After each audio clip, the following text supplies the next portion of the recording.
Hello everyone, welcome back to my channel, and today in this video I would like to show you how to fix your Snapchat is not working problem.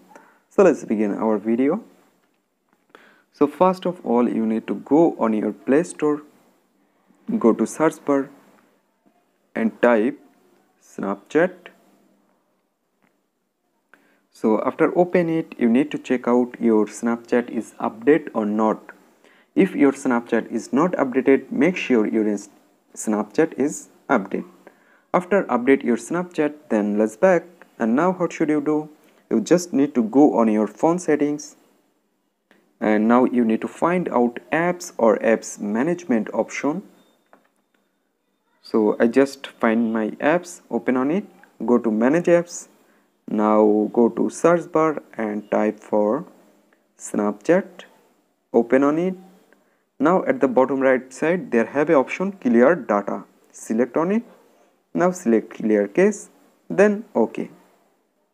After doing that, let's back, and now you need to open your Snapchat, and after doing all, your Snapchat is working perfectly. So hope guys this video can help you. Don't forget to like and subscribe my channel.